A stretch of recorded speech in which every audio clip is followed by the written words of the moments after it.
السبیل وما تفعلوا من خیر فإن اللہ بہ علیم۔ میرے پیغمبر یہ سوال کریں آپ سے کہ ماذا ينفقون، کہاں خیرات کیا جائے؟ تو آپ انہیں فرما دیجئے قل ما انفقتم من خیر، سب سے بہترین خرچ کرنے کی جگہ جو ہے وہ اللہ نے مصارف بتا دیے۔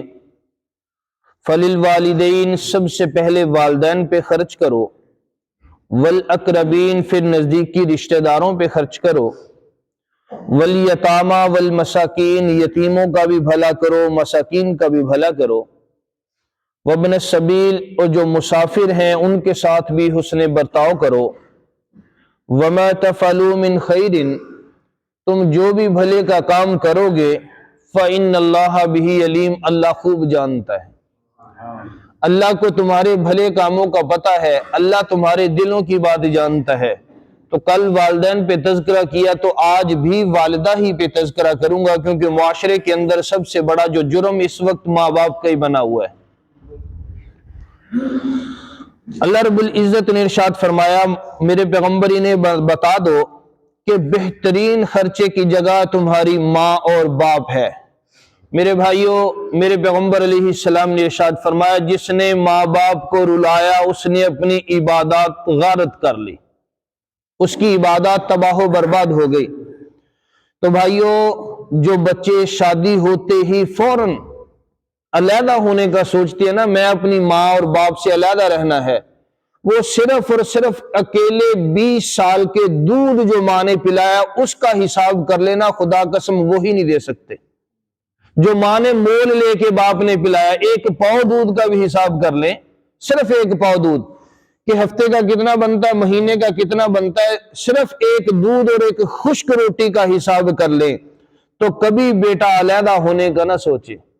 ہمارے معاشرے کے اندر سب سے پہلے جب رشتہ طے ہوتا ہے تو یہ سب سے پہلے جو لڑکی والے ہیں نا، اس بات کا سوال کرتے ہیں کروانے والے سے کہ لڑکا اکیلا ہی ہے، لڑکا اکیلا ہونا چاہیے، نہ کوئی بہن ہو نہ اس کا بھائی ہو، بس وہ برادری والا نہ ہو، اس کے فیملی کے اندر زیادہ جو احباب جو ہیں وہ نہ ہو۔ جب شادی ہو جاتی ہے تو سب سے پہلی رات یا دوسری رات دلہن جو ہے اپنے خاوند سے تقاضا کیا کرتی ہے؟ میں تیرے ماں باپ کے ساتھ نہیں رہ سکتی، میں سسر اور ساس کو چائے پلانی پانی نہیں پلا سکتی، میں نے کھانا نہیں دے سکتی، میں نہیں تیری ماں کے کپڑے دھو سکتی۔ سب سے پہلے دلہن جو ہے اپنے خاوند سے یہ تقاضا کرتی ہے بیٹی یاد کر لینا ایک دن تیرے اوپر بھی یہ ٹائم آنے والا ہے،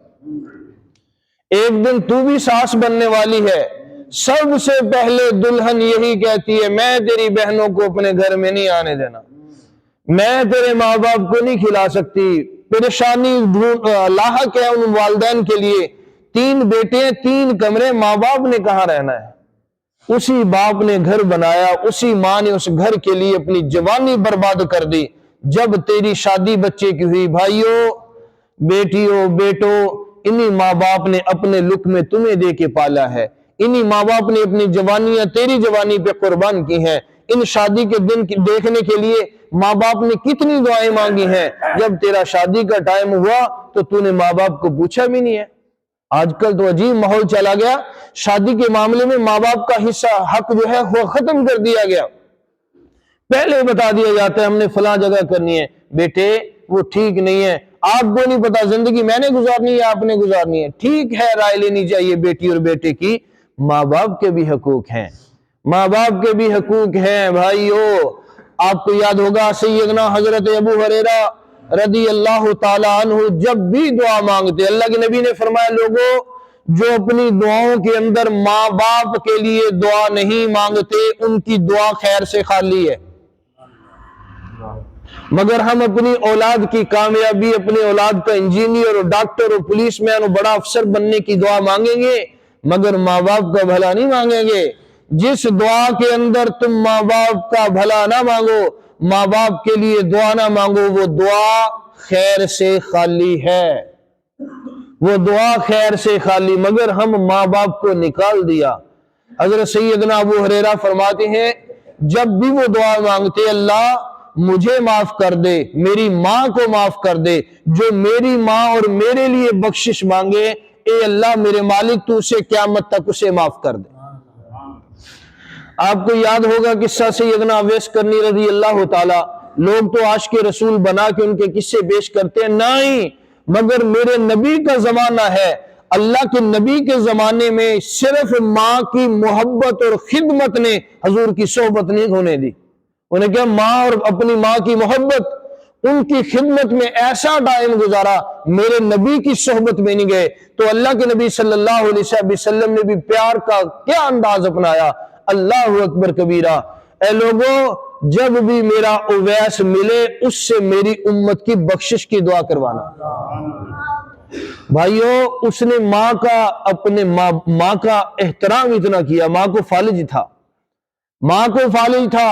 ماں کی خدمت کی وجہ سے اللہ کے نبی کے دربار میں، اللہ کے نبی کی صحبت میں نہیں گئے، ایک دفعہ گئے حضور نہ ملے واپس آ گئے، یہ بڑا طویل واقعہ ہے۔ تو اللہ کے نبی صلی اللہ علیہ وسلم ایک دفعہ صحابہ بیٹھے ہوئے، اللہ کے نبی صلی اللہ علیہ وسلم نے فرمایا عمر،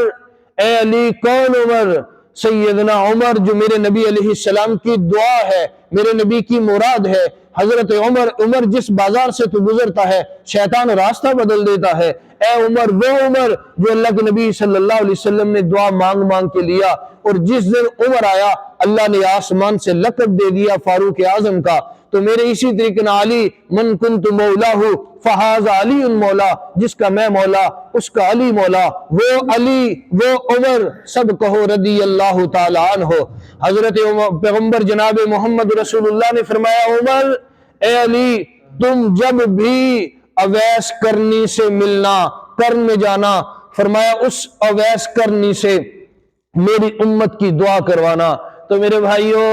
اللہ کے نبی صلی اللہ علیہ وسلم کسے کہہ رہے ہیں؟ وہ عمر جس کو رضی اللہ تعالی عنہ کا پیغام مل گیا، جن سے اللہ راضی ہوا، وہ علی رضی اللہ تعالی جو آقا امام الانبیاء فرمایا کرتے تھے کہ جس طرح دنیا کے اندر ہر ایک نبی کا ایک ساتھی ہوگا، اے علی تو جنت میں میرا ساتھی ہوگا، اللہ کے نبی انہیں کہہ رہے ہیں اویس سے دعا کروانا۔ اللہ کو حضرت اویس کرنی کی ماں کی خدمت اتنی پسند آئی، اللہ کے نبی صلی اللہ علیہ وسلم کو نے حکم دیا، کیونکہ میرا نبی جو بھی بولتا ہے اللہ کے حکم سے بولتے ہیں۔ تو حضرت محمد عربی نے فرمایا اویس کرنی عمر و علی جاؤ اویس کرنی سے میری امت کی بخشش کی دعا کروانا۔ وہ ہاتھ اٹھا کے جب دعا مانگے گا، اللہ رب کریم کو حضرت اویس کرنی کی ماں کی خدمت اتنی پسند آئی، اے عمر او علی تو ان سے دعا کروانا، اللہ میری امت کو معاف کر دیں گے۔ تو بھائیو ماں باپ کو پہلے ہی دن فیصلہ کر کے بیٹی علیحدہ کرنے والوں، پہلے ہی دن سوچ لیا ایک گھر ہے، باپ زندہ ہے، اسی گھر کے اندر بیٹا باپ کی زندگی میں علیحدہ ہو کے دیوار مارنے کے لیے تیار بیٹھا ہے۔ کئی ایسی اولادیں بھی ماشاءاللہ سمجھدار ہیں، ابھی باپ زندہ ہے، زمین تقسیم کر لو بھائیو آپس میں، او یار باپ زندہ تیرا کوئی نہیں ہے ماری جانا، یار باپ اپنی خود زمین آپ کیوں نہیں کاش کرتے، یار باپ مرتا نہیں ہے، جس دن مرے گا اس دن جا کے سارا ہمارا حساب کتاب سیدھا ہوگا، یار ہماری پراپرٹی بڑی قیمتی ہے، باپ نہیں مرتا، یار باپ مرے گا تب نظام سیدھا ہوگا۔ بھائی تو آپ بنا لے، باپ کی وراثت کے اوپر ہی، باپ کی زمین کے اوپر ہی، باپ کے مکان کے اوپر ہی باپ کو تو بے دخل بنانے لگا ہے، باپ کو ہی اسی گھر سے نکالنے کی کوشش میں لگا ہوا ہے، اسی گھر سے جس گھر کو ماں نے بنایا، جس گھر کو باپ نے بنایا، ماں نے جوانیاں دی، اسی گھر سے بہو ساس کو باہر نکال رہی ہے۔ کہاں جائیں گے؟ کس ڈگر پہ ہماری قوم چل پڑی ہے، کس لائن پہ میرے نبی کی امت چل پڑی ہے؟ ماں باپ کو رلانے والوں، ماں باپ کا حصہ پر تنگ کرنے والوں، کمرے بنا لیے، بیٹے کی ایک کی شادی ہوئی ماں باپ کو باہر، دوسرے کی شادی دوسرے کمرے سے بھی نکال دیا، تیسرے کمرے سے بھی نکال دیا، بچوں نے وہی کمرے جو باپ نے محنت سے بنائے ان میں بچوں نے اپنی بیویوں کا جہیز کا سامان رکھ کے موج سے اندر لیٹے پڑے ہیں، اور ماں باپ بیچارے باہر سسک رہے ہیں۔ اللہ نے فرمایا سن لو، کل ما انفقتم من خیر فللوالدین، عمرہ جانے سے پہلے، خیراتیں کرنے سے پہلے، سبیلیں لگانے سے پہلے، دیگیں پکانے سے پہلے ماں باپ کا دھیان کرنا، کوئی فائدہ نہیں ہوگا، کوئی فائدہ نہیں ہوگا۔ ہمارے ایک اور بھی دستور چلا ہوا ہے، اگر میری دلہن جو ہماری بہن ہے، ہماری بہو ہیں، ان کے گھر والے آئیں، گھر کے اندر خوشیاں، گھر کے اندر موجیں، وہ سبزی، اللہ کی قسم پھر اور بھی دیکھا ہے، اگر بیٹی کے گھر والے ہیں نا، اس کا بھائی آ گیا، ان کے پچھلے رشتہ دار، اس کی بھابھی آ گئی نا، تو جو ہماری بہویں بیمار ہوتی ہیں، ان کی بیماری بھی ختم ہو جاتی ہے، ان کا سر درد ہٹ میں ہر چیز ٹھیک ہو جاتا ہے۔ ایسے ماشاءاللہ چھبلی کی طرح وہ چلتی ہے نا پھر، کیونکہ وہ اس کے پچھلے آئے جاتے ہیں۔ جب دلہے کا باپ، دلہے کی ماں یا اس کی بہنیں آ گئی، گھر کے اندر بیماری پڑی ہے، اس کا بہو کا سر درد کر رہا ہے، اس کے گھر کے اندر ماتم ہے، پیسے بھی نہیں ہے، گھر کے اندر خرچہ بھی نہیں ہے، دال بھی ختم ہے، سالن بھی ختم ہے، روٹی بھی ختم ہے، ہر چیز ختم ہے، لا کے دے بھائی، فون کرے گی کہاں آگی تیری بہن، بچے لے کے آ سب کچھ۔ او بھائیو، کس راستے پہ چل پڑے۔ اللہ رب کریم نے ارشاد فرمایا کہ لوگوں جب بھی خرچ کرو سب سے پہلے والدین کا دھیان کرو، عمر حج سے پہلے ماں باپ کا بھلا کر لو، ماں باپ کا دھیان کر لو۔ ماں باپ کے مرنے کے بعد یہ دیگیں بانٹنے کا فائدہ نہیں ہوگا، ماں سسکتی رہی، ماں بلکتی رہی، بعد میں تو بکرے پکا کے مرغے لوگوں کو کھلائے، اس کا فائدہ نہیں ہونا پھر۔ ہاں اگر زندگی میں بھی خدمت کی، بعد میں جو تو کرے گا اللہ تیری زندگی کا بھلا کر دیں گے،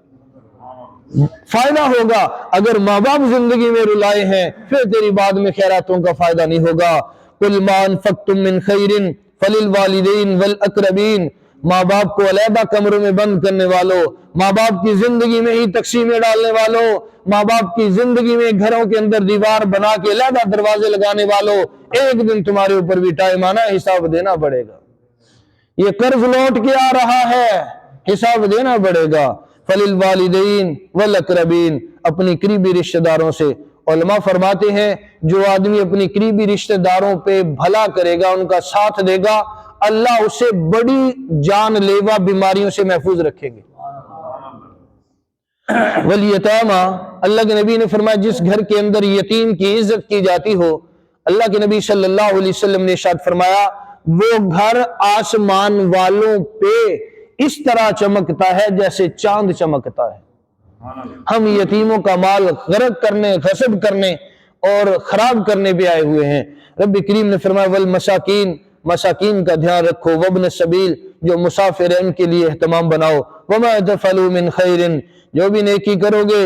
ارادہ نیکی کا ہو، ریاکاری کا نہ ہو، شر کا نہ ہو۔ اگر شر کا ارادہ ہے، اگر اختلاف کا ارادہ ہے، لوگوں کو اذیت دینا کا ارادہ ہے، بھائیو کوئی عمل فائدہ مند نہ ہوگا، کوئی عمل سود مند نہ ہوگا۔ رب کریم نے فرمایا وَمَا تَفْعَلُوا مِنْ خَيْرٍ فَإِنَّ اللَّهَ بِهِ عَلِيمٌ، جو بھی بھلے کا کام کرو گے اللہ جانتا ہے۔ تو آج کا جو مین درس یہی ہے کہ ماں باپ کا دھیان رکھ لو،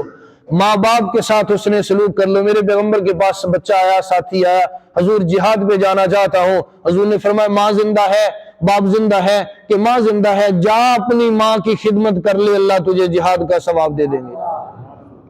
بھائیو لوگ مولویوں سے دعا کروانے کی بجائے، اپنے مرشد پاک سے دعا کروانے کی بجائے ماں باپ سے کروا لو۔ میرے نبی نے فرمایا جب ماں اور باپ دعا مانگتے ہیں عرش کے ستون ہلنے لگ جاتے ہیں، عرش کے ستونوں سے آواز آتی ہے اللہ ماں اور باپ نے اپنی اولاد کے بھلے کے لیے دعا مانگی، تو اللہ کے نبی نے فرمایا ماں اور باپ کی دعا کبھی اللہ رد نہیں کرتے، ان سے دعا کروا لو اگر بھلا چاہتے ہو۔ اپنی زندگیاں اپنے رزق کے لیے، اپنی اولادوں کے لیے اپنے ماں باپ سے دعا کروا لو، انہیں رلا کے اپنے بچوں کو کامیاب، انہیں اپنی دعاؤں سے نکال کے، اپنی زندگیوں کے نکال کے، بیٹیوں بہو اپنی زندگیوں سے ماں باپ کا، اپنے سسر اور ساس کا حصہ نکال کے اپنی اولاد کو کامیاب دیکھنا چاہتے ہو، حساب دینا پڑے گا۔ کل تو بھی ساس بننے والی ہے، یہی حشر ہوگا کہ جیسی کرنی ویسی بھرنی، آج کیا کل پائے گا، چڑھتا سورج دھیرے دھیرے ڈھلتا ہے ڈھل جائے گا۔ اللہ سے دعا ہے، ٹائم زیادہ ہو جاتا ہے، اللہ مجھے اور آپ سب بھائیوں کو اعمال صالحہ کی توفیق عطا فرمائے۔ انشاءاللہ درس ایسے ہی چلتا رہے گا۔ اللہ سے دعا ہے میرے مالک ہمارے لیے بخشش کا ذریعہ بنا دے۔ بسم اللہ الرحمن الرحیم۔